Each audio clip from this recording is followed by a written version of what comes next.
May Jesus be praised, and onward with Mary. A good and holy day to you all, my dear children, in the sacred hearts of Jesus and Mary, and in the most chaste heart of Saint Joseph. Welcome back to our morning feature, Saints and Coffee. Today is Thursday, the 19th of December, the fourth day of the novena to the infant Jesus, also and especially called the Christmas Novena. Here we're experiencing it all together. As you've seen, even though I'm still traveling, I'm clearly approaching my more suitable climate, that of the south. I'm near Salerno, and I'll be in Calabria soon. Right, so I can manage the novena with the good help of the little sisters of Christmas, with everything that entails. We also put up the Christmas tree, which they assemble and dismantle every time, and the nativity scene. Truly, this makes them worthy in the eyes of the Lord. So tonight at 9 o'clock, there will be the novena to the infant Jesus. We've suspended the Tuesday and Thursday Bible study meetings to make room for this novena. On the other hand, Christmas is almost here, next week. We'll be celebrating, it's 6 days, the feast of the Lord's Holy Christmas. So let's focus on that above all. So I'll see you tonight at 9 o'clock for the fourth day of the novena. Share, like the post, it's always very important, and subscribe if you haven't already. Today's Thursday, so it's the day for the Bethany Sentinels prayer at 4 o'clock. From the Marian Spirituality Center, Little Nazareth, Holy Mary of Joy, and Ave Maria, 3 locations. The Bethany Sentinels prayer will be broadcast live on Radio Domina, on Radio Domina's YouTube channel. They will pray with the intercession of Blessed Pina Suriano for the sanctification of priests. And then, most especially, I'd like to mention the next 2 final. And then, most especially, I'd like to mention the last 2 appointments before Christmas to conclude this tour, which I remind you has lasted 2.5 months. I'm already able to announce that, however, due to technical and bureaucratic contingencies at the 3 centers we have, namely Little Nazareth in Carini, then Little Tabor in Trebazzoleye, and also Bethany House in Saviano, I will, in January, shortly after the Christmas holidays, be forced to return to the north purely for bureaucratic reasons. This has never happened before, but I accept it. Bureaucratic. So since I'm first and foremost a minister of God, I'll take the opportunity to be on the road again. Let my enemies make of it what they will. Traveling all over Italy again in January. Just 2 more meetings till Christmas. Tomorrow at 16:30, we're with the small remaining part of Calabria. I told them, if you remember, I remember the promises. Some I can keep straight away, others take time. When I started in Puglia in September, I said I'd stop by Calabria on my way back. The promise is kept after months. See you tomorrow in Lamezia Terme at 16:30. At the Grand Hotel Lamezia, right there at the Central Station, opposite the Central Station exit, there's this hotel, Grand Hotel Lamezia, where we'll meet. Come on then, you faithful few from the Calabrian hinterlands, make a little sacrifice. Calabria is a long way after all, and come to the meeting, even if it means traveling a few kilometers.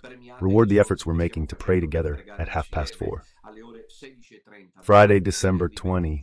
The final date of this tour, as is now traditional, is in Catania for the small remainder of eastern Sicily at 2:30. But it's 2 hours earlier, so I can get home on time and at a reasonable hour. So I'm expecting you, my dear loyal followers from the remaining part of eastern Sicily, at the Garden Hotel, 12 Madonna delle Lacrime Street, San Giovanni La Punta, in the province of Catania. They're in Catania. So these are the last 2 appointments, and then Celestino and I will be down there to get ready. The brothers will also come after Christmas, right after Christmas, to celebrate this atmosphere of priestly fraternity together, my silver jubilee, 25 years of Mass, having been ordained a priest on the 27th of December, 1999. These are the two most important events. But in the meantime, remember that my fellow priests are traveling around Italy, although, as we'll now see with Celestino, reasonably, he's beginning to see the need to change strategy, but be patient. I know when to announce this. It will take a long time. Anyway, in the meantime, I'd like to remind all the faithful of the small remainder of Sardinia that from today, Don Ramon will be in Sardinia until the 22nd of December. Contact the regional representative. Call the people in charge, the people you know from the small remaining part of Sardinia, to find out where Don Ramon is available for confessions and everything else in Sardinia from today, the 19th of December, until the 22nd of December. I'd also like to remind you that Father Pavel will be in Ravenna on Saturday, the 28th of December, for confessions and Mass at 6 o'clock in the evening, from 3:15:45. Then there will be a social gathering. Father Johannes is then in Asolo, in the province of Treviso, today, for confessions from 4 o'clock, and then at 6 o'clock, Holy Mass. Today, Father Johannes came all the way from Austria by car, so I appeal to the people of Treviso. In any case, the faithful there, thank God, respond well.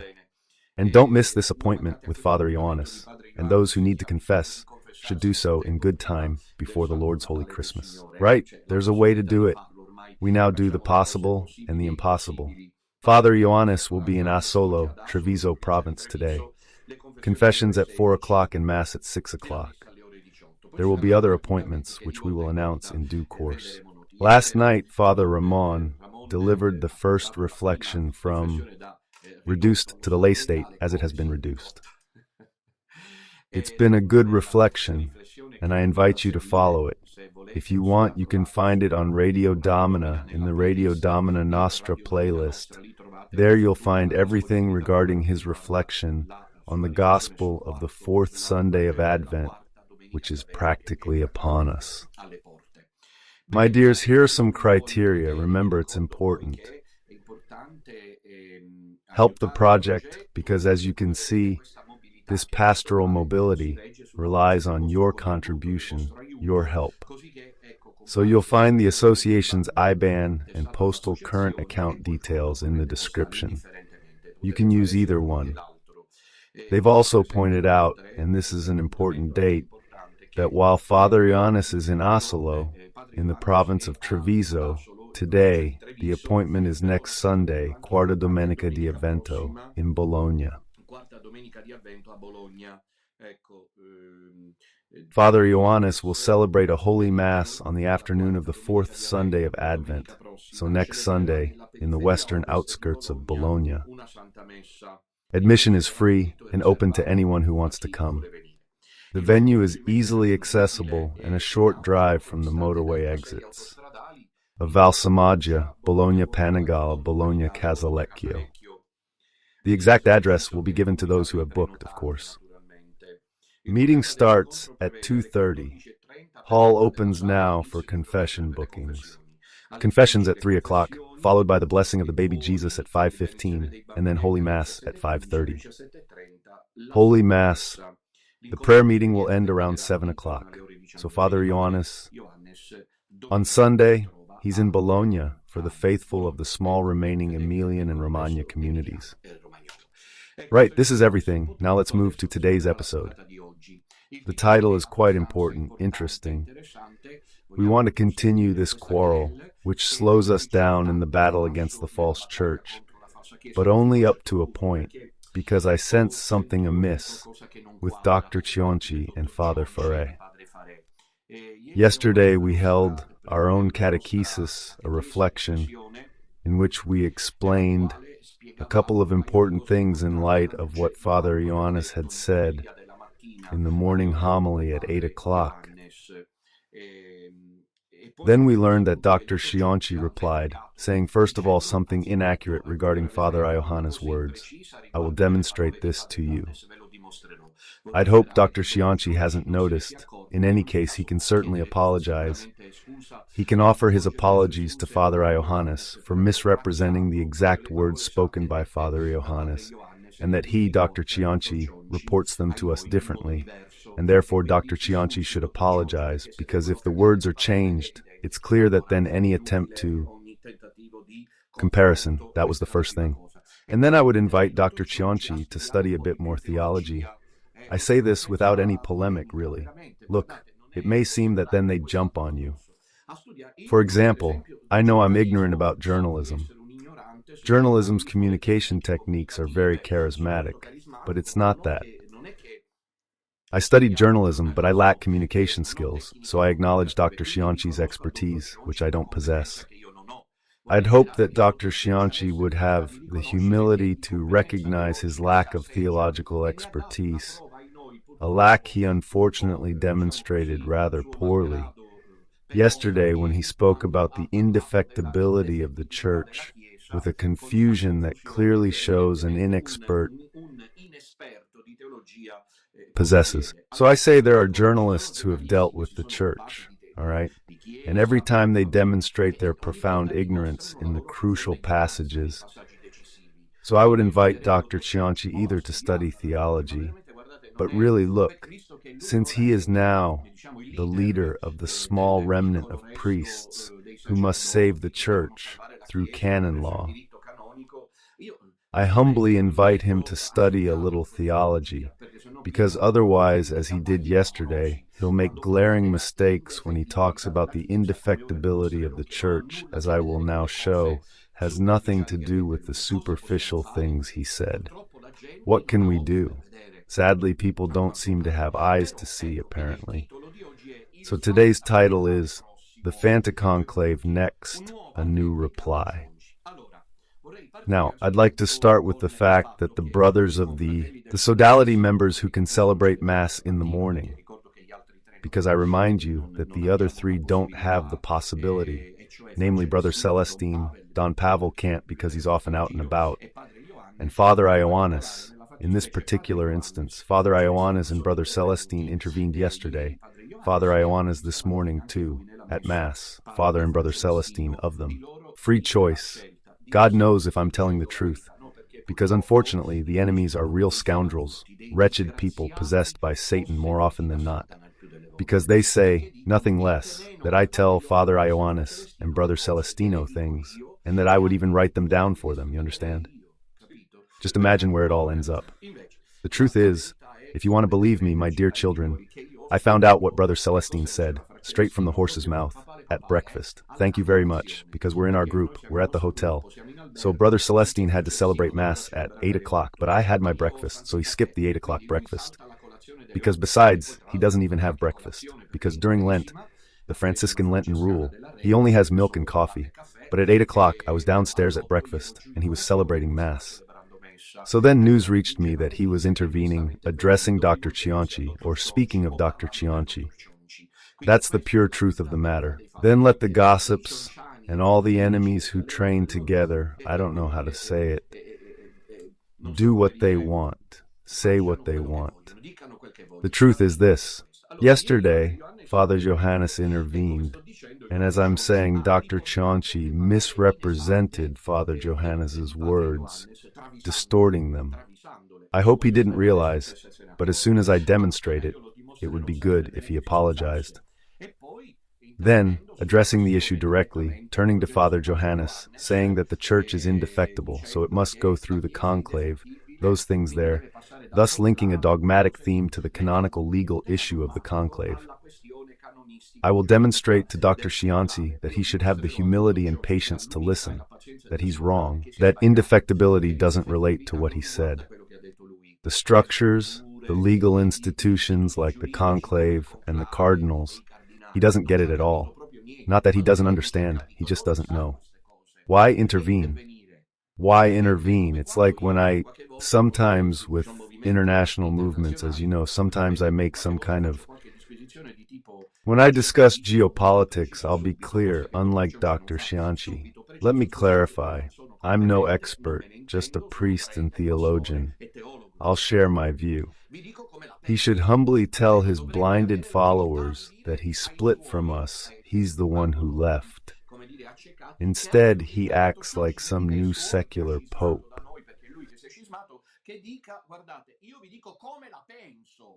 Invece no, questo qui pontifica, è il nuovo pontefice laico. He explained what indefectibility is. That's wrong. He spouted a load of rubbish about indefectibility, a painful subject. And then I'd rather, first of all, there are lovely people from the north to the south who say to me, Father, drop it. This isn't doing anyone any good. No, unfortunately, you must know that those of you who are more sensitive to this, which I unfortunately have to deal with when necessary, then I see that Providence intervenes. Because yesterday Father Johannes, without me asking him, intervened and he replied, and so I intervened today. Brother Celestino, I'd planned to talk about something else, but he intervenes, and then Cionci will certainly reply because he always has to have the last word, always.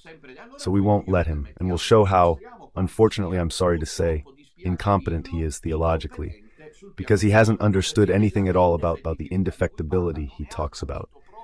He attributes it to juridical and historical institutions, which it isn't. Markedly linked to indefectibility, as we shall now demonstrate. Let's proceed in order. Please, could the director play the contribution relating to the spontaneous words spoken today by Brother Celestino, to which, as you will probably see, I presume, Dr. Cionci responds because he always has to have the last word instead of saying, "Excuse me.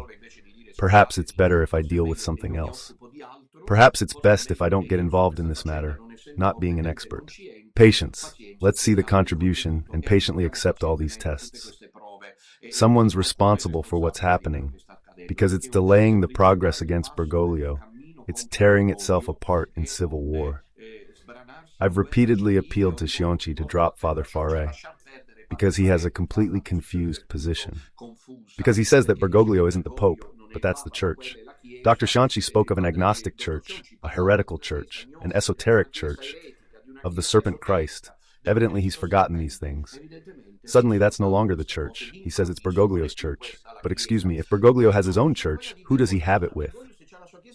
Where's the true church then? Can you explain?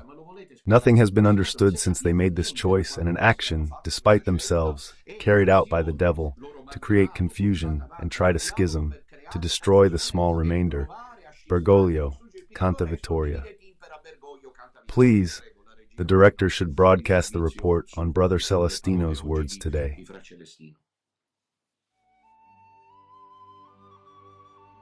Since Dr. Andrea Cionci mentioned the Marian priestly sodality, of which I am currently and I hope always will be a part, I hope that once this storm has passed, I will be able to leave and found the Marian hermit sodality, that is, to return to a hermitage.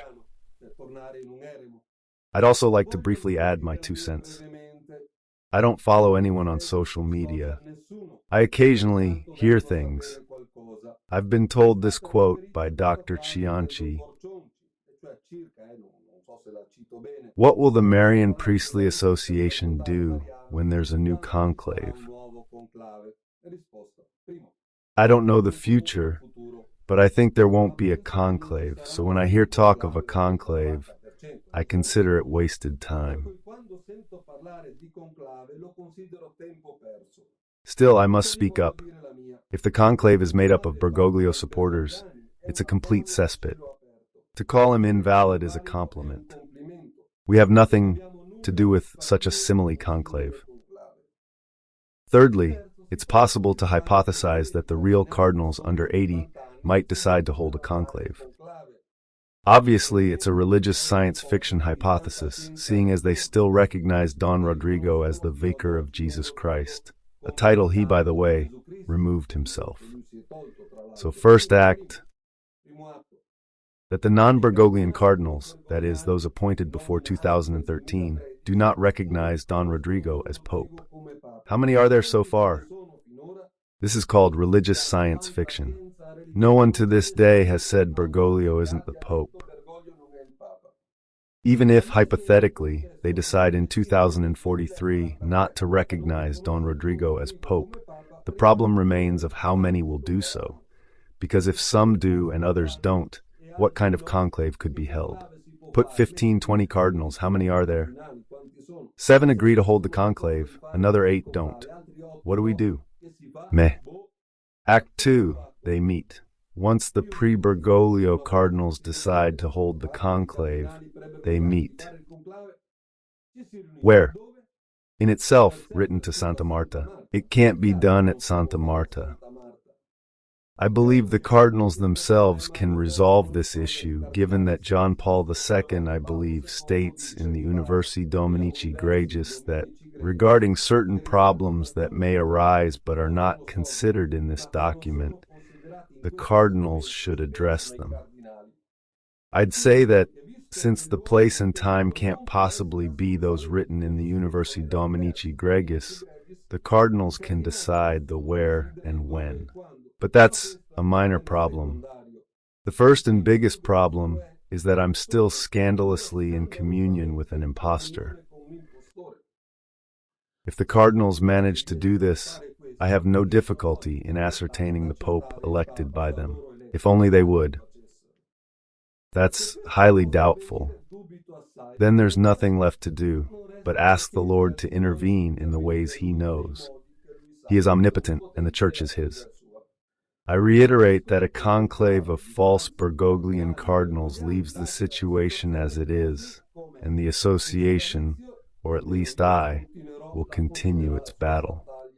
So the partnership, or at least I, am not at all worried about a forthcoming conclave, which I think won't happen.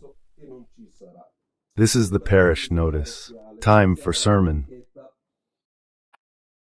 In his usual style, Brother Celestine has once again, in a way I find surprising, summarized the issue, rephrasing it with respectful words towards Dr. Cionci, invitandolo to abandon this line of inquiry. Because it's a road that leads nowhere, a dead end, as we say back home. In short, Brother Celestine says he doesn't think there'll be a conclave.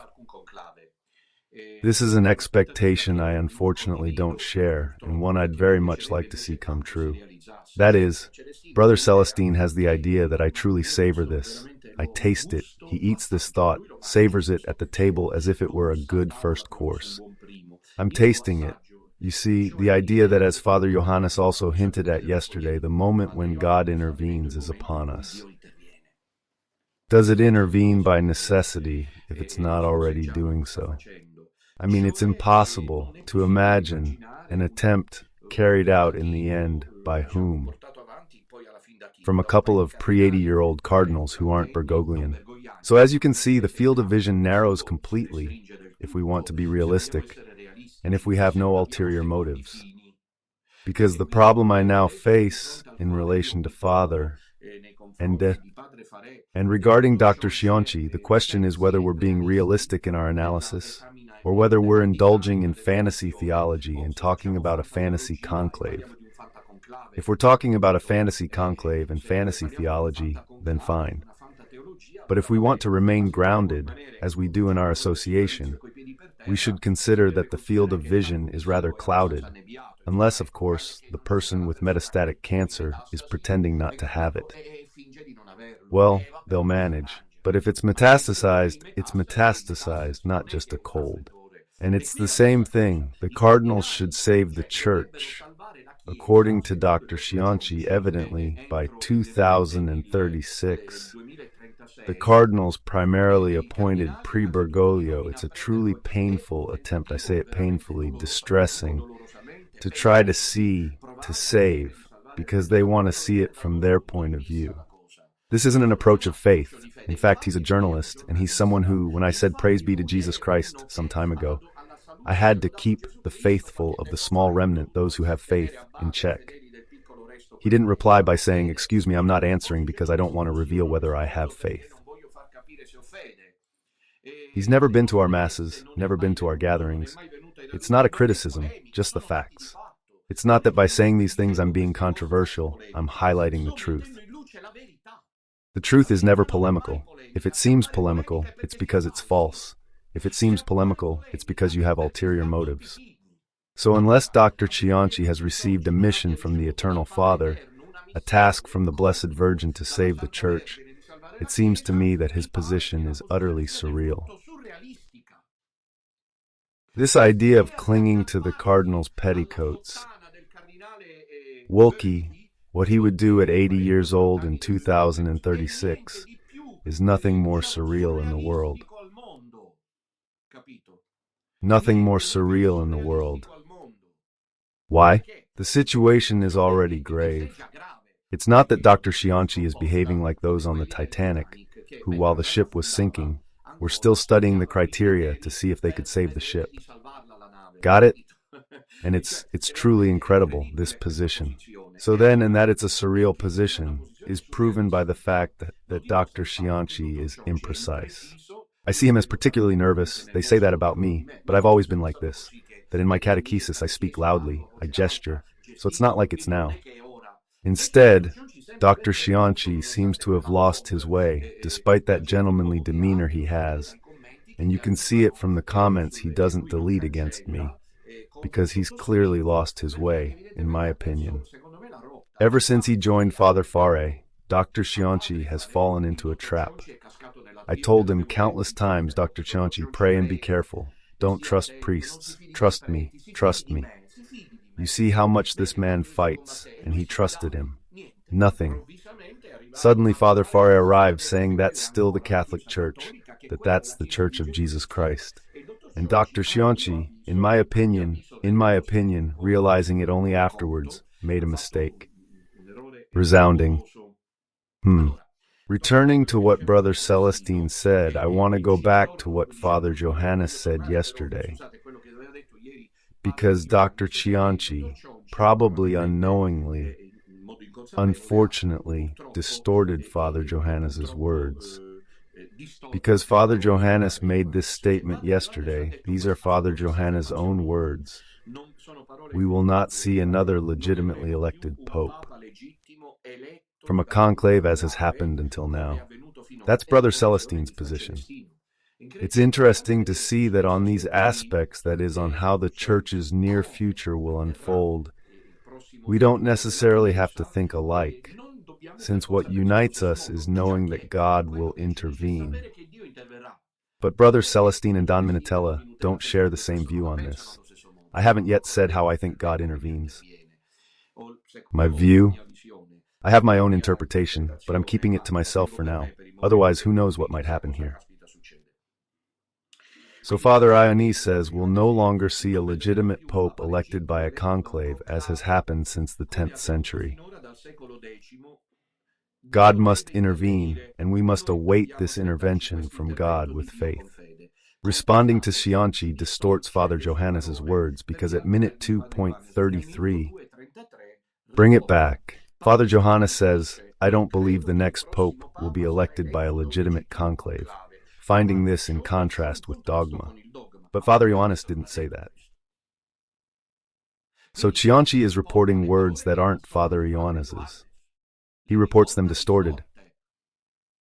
Dr. Cionci must apologize to Father Ioannis because she misrepresented his words. Minute 2:33.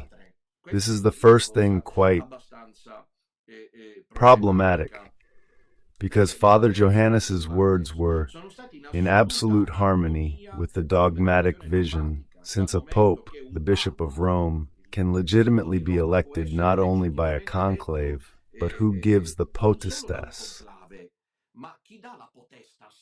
Careful now, who gives the potestas? Choosing the cardinals. We discussed this in an excellent roundtable discussion with Professor Brunoni in Zurich. Last 4th December, who gives cardinals power to elect? Who gives it? Jesus Christ, right? So what should Jesus Christ do, being the supreme lawgiver? Should this power of choosing be given to heretical cardinals, apostates, Freemasons? Should Jesus Christ do this? And unfortunately, Cionci is making a serious mistake, either pretending or failing to notice. Either way, it's serious. If he's pretending, then he's acting, but I don't believe that. Or if he doesn't know the facts, then if he doesn't know them, he'd be better off going back to journalism and joining us, acknowledging that we're pursuing this matter, that Don Minutella is pursuing it with impeccable theological rigor. Impeccable. So then it's clear that this means that Father Johannes is also a scholar of canon law. You are not. But Father Johannes has canonical expertise. So then, dear Dr. Cionci, Father Ioannis means exactly what you either pretend not to know or don't know at all, namely that the power of electing cardinals, which you somehow deify as if they were divine myths who must save the Church. It's not clear why Brother Celestine is reducing the dose today, but who should these cardinals be? Who saved the Church, and when should they do it? Not clear at all. Anyway, the power of choosing the cardinals, Dr. Cionci, doesn't come from man, but it's Jesus Christ who indicates, we could even say the Holy Spirit, who indicates to the cardinals who should be the chosen one.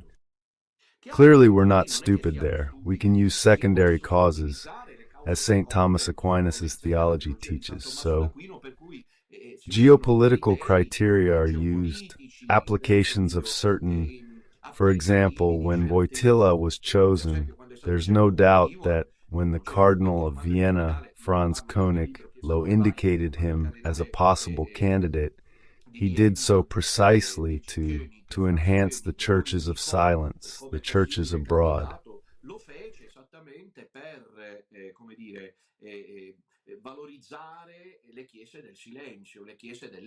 It was clearly a vision, a human, so to speak, earthly, political criterion. But the Holy Spirit used that because Koenig and the other cardinals had the potestas eligendi, this power of electing the Pope, the Vicar of Christ, on earth, is solely in the hands of Jesus Christ, not of the cardinals as such. The Institute, Dr. Cionci, of the Conclave does not enjoy indefectibility, as I shall now demonstrate. You haven't understood anything about indefectibility, I'm afraid. You're making some colossal, glaring mistakes, Dr. Cionci. Let him come to his senses and return to helping Don Minutella. Let's go back together, Dr. Cionci. His supporters ruined her. She let herself be ruined by those who turned her against me. Indefectibility has nothing to do with the institution of the conclave. The conclave was gone for 1,000 years. Am I mistaken, Dr. Cionci? The Pope was chosen by the people and Rome's clergy for a millennium. So what's the plan? So this absolutization of normative pragmatism, whereby there can be no other way to elect the Pope than that one, because otherwise indefectibility is lost, is a horrendous, colossal, unacceptable theological error, Dr. Cionci, made by a pupil, by a primary school child like yourself. Don't you dare confuse people's consciences like that. So why then is a pragmatic act of the Church never absolute? Why is it one way today and different tomorrow? It's God who intervenes, Dr. Cionci. You lack this faith. Perhaps you're approaching the issue in too human and political a way. Leave the infallibility to those who understand it. Now, let's move on to what you so eagerly invoke to try and silence us who say God we. Actually, Father Ioannese and Brother Celestino did it today. That is, God can intervene in some way. It doesn't go against. Rather, it respects the theme, because the indefectibility or infallibility of the Church is the conviction that the Holy Spirit preserves the Church of Christ from errors that contradict the essential doctrines of the faith.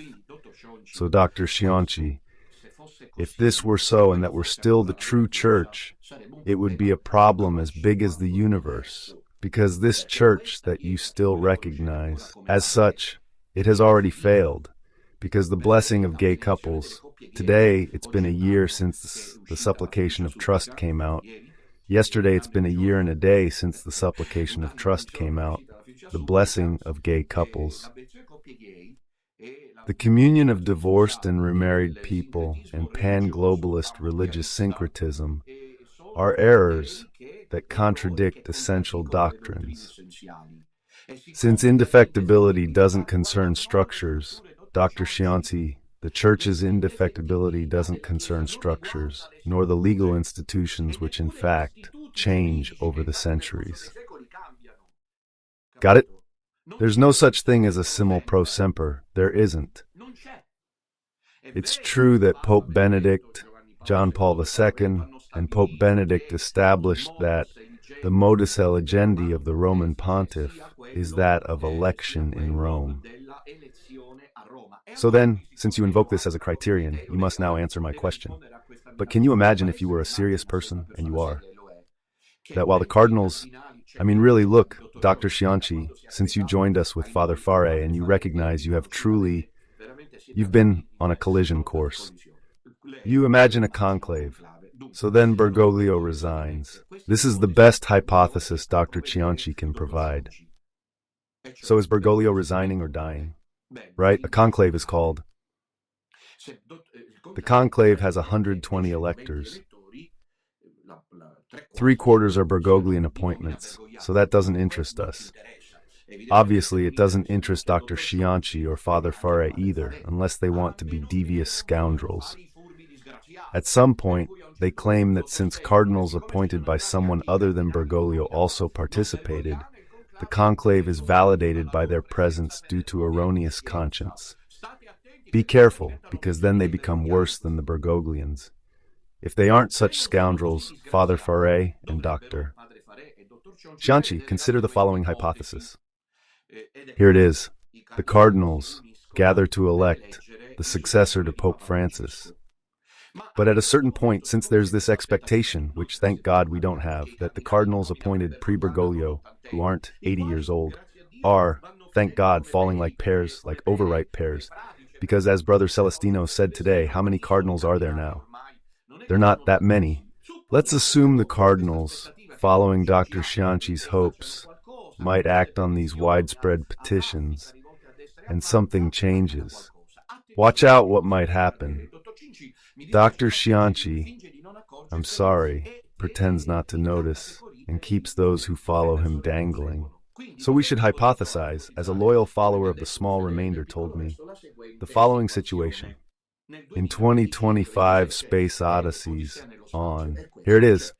So in the Sistine Chapel, the cardinals appointed by Bergoglio will gather to elect the new antipope. Clearly, we maintain that the other cardinals, ipso facto, per obvious evidence, as Brother Celestine said today, celebrate in communion with Pope Francis. So it's quite difficult to imagine that these people think that Bergoglio isn't the Pope. Then they would have been acting for years. So we demand an apology. So then God's holy people have a right to be told that it was done for, because it's not 1 or 2 years. It'll be 12 years soon. That we hope that the number 12 will serve some purpose. Father, I just don't know. Right then, back to us. Let's assume, however, as Cionci says, as Cionci hopes with these petitions, that some cardinal rises from the nightmare. Mind what I'm about to say, Dr. Cionci. You must be serious now with what I'm about to say if you want to reply, and don't misunderstand what I'm saying. You say that legal norms must be applied, so legal norms provide for those that are not absolute, because no legal norm is absolute, in quanto proviene dalla rivelazione, but it is positive natural law. They provide for the norms that the Roman pontiff, according to a situation of ordinariness, be elected in the Vatican.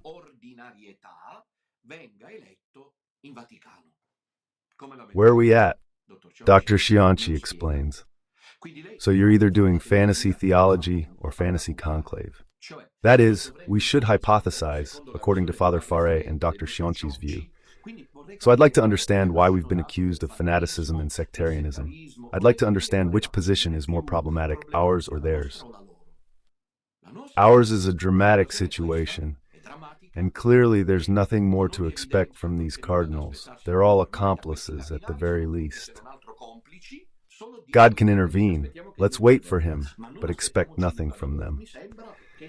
It seems to me that it's a question of, let's say today the sky is bright, in the sense that there is a sky. People walk on 2 legs, I don't know. What do I know, my dear children? It's obvious, isn't it? What's their position? No, we must follow the code of canon law, because that's still the church. Right then, if that's still the church, Dr. Cionci and Father Faré must foresee something completely fantastical. While the cardinals appointed by Bergoglio gather in the Sistine Chapel to elect the Pope to succeed Bergoglio, in the storeroom, in the basement of the sacristy of St. Peter's, the cardinals appointed by non-Bergoglio, who finally, after 12 years, thanks to Dr. Schiocci's petitions, have woken up, hold their own conclave, because if the law is to be repeated, the Pope must be elected in St. Peter's, in Rome, in the Vatican. Look, they've woken up, they're holding their conclave, because if the law has to be repeated, the Pope must be elected in St. Peter's, in Rome, in the Vatican. Where are we at? You might assume that Dr. Cionci and Father Faré led to this hypothesis. Well, tough luck. They all refer me to those who've left. Defectors, they're called, because he's leading them towards a surreal situation. Because I repeat, the 𝐷𝐸𝐼𝐸 universe forbids not only election by acclamation, but also that it be done outside Rome. So you and Father Faré, must say this right to the end. We need to anticipate that somewhere, where Pachamama's tree is, lì dove c'è l'albero di Pachamama, the pre-Bergoglian cardinals, addled, are meeting to elect the true Pope after 12 years, who celebrates in union with Pope Francis. Anything's possible, but it has to be done in Rome, because otherwise it's all the same. I mean, if there's an exception to the rule, it's tough with Dom Nutella. If there's an exception to the rule whereby, as Cionci insists, the Pope cannot be elected outside the prescribed norms, the derogation also concerns this, that is, it must be done in Rome. And so I want to see how it ends. We'll enjoy the show, because other times I've said that even I, Brother Celestino, reiterated it today. He said, anyway, let's wait and see. If by any chance there's this conclave, what do these preconciliar cardinals do? Enter conclave? So then, I wouldn't want, as I fear, that Dr. Cionci, to avoid bringing in followers, to avoid contradicting himself, to avoid having the humility to recognize that everyone can be wrong, that we all have failings in life, decides to say, don't worry, there's still time. That is, you see, we've had 12, 13, 15 years of Bergoglio, let's say, then another anti-pope comes along, things get even worse. The church transforms, this one of Satan, into a pan-globalist synagogue, and Dr. Cionci invites us to be patient. Let's wait till 2036. And after, look at that statement. I don't know if Dr. Cionci sees this flaw, but he should apologize to Father Johannes. Things are being reported as they should be, because Dr. Cionci doesn't realize he's more extreme than us. I'll show why. Because he says we must respect the canonical norms, and we must wait until these canonical norms are exhausted. And he, without consulting any of us, sets a date, unless he has Vatican monsignors, unsuspicious people collaborating with him, but he should be wary of them because they might have betrayed him. But then Cionciano's ultra-traditionalism is worse than ours, because we now await God's intervention while he postpones it to 2006. So that's the situation. As you can see, the situation is quite and frankly scandalous. Therefore, our position, in which we maintain that only God can intervene at this point, is not wrong. Because, as I mentioned yesterday, the power pretends not to listen. I'd like to know what he responds regarding the numbers, since he cites others, 33, 34, from Universi Dominici Gregis, which we return to reading. The right to elect the Roman Pontiff belongs solely to the cardinals of the Holy Roman Church, with exceptions, etc., etc. The right of active election by any other ecclesiastical dignity is absolutely excluded. At the same time, the Pope and with the two witnesses mean two things. Firstly, that only validly appointed cardinals can elect the Pope. But they're also saying something else when they claim that the right to active election on the part of... Oh no, I used the code too. It's not only Dr. Cionci who's authorized to do so.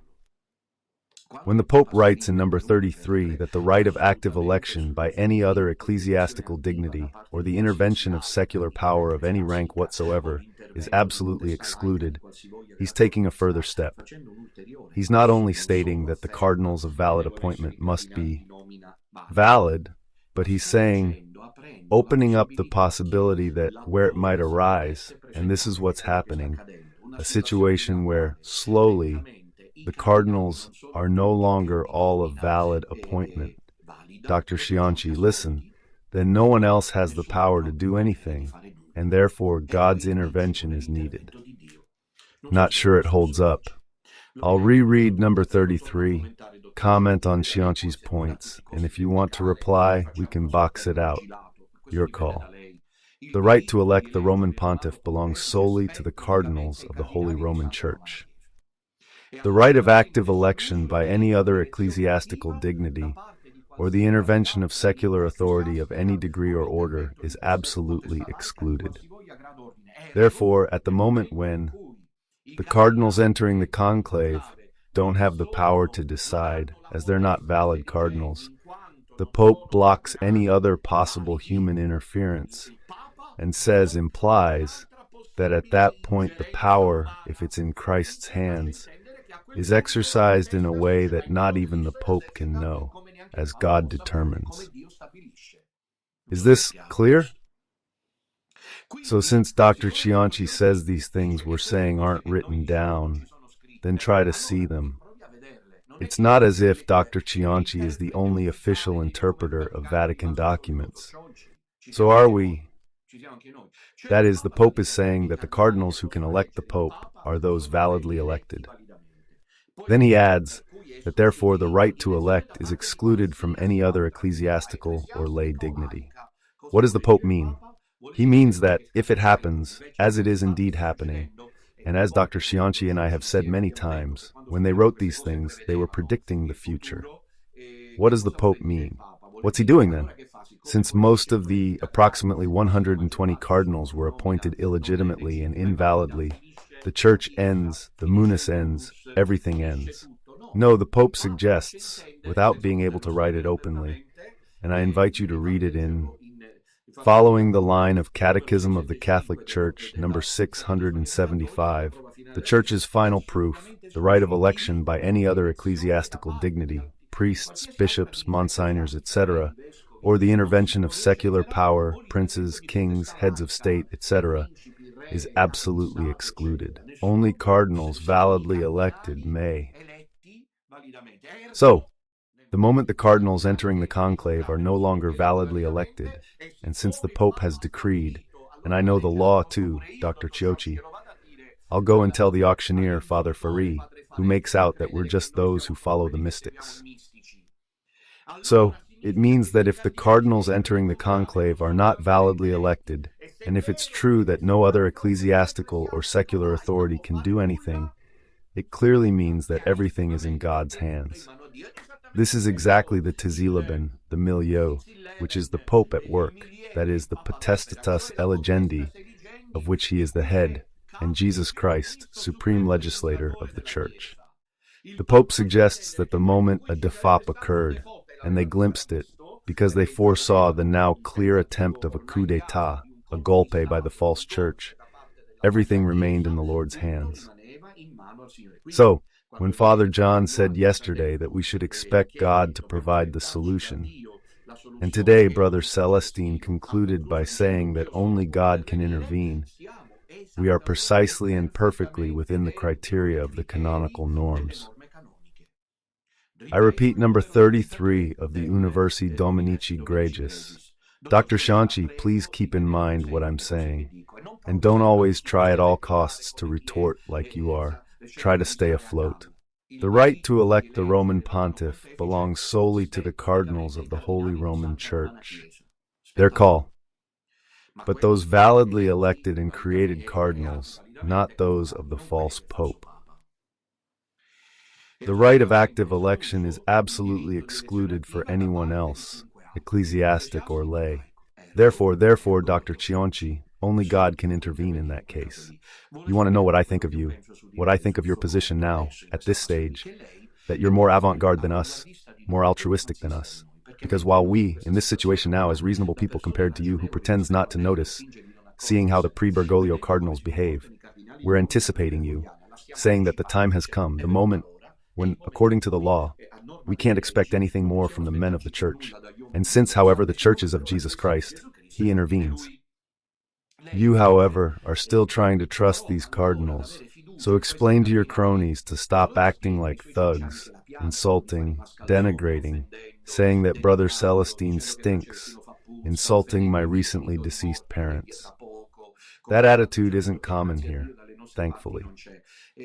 The difference is she expects God after 2036, while we act now. Do we need all this fuss? Who wanted all this racket? Father Fare. But Father Fare wanted it on his own initiative.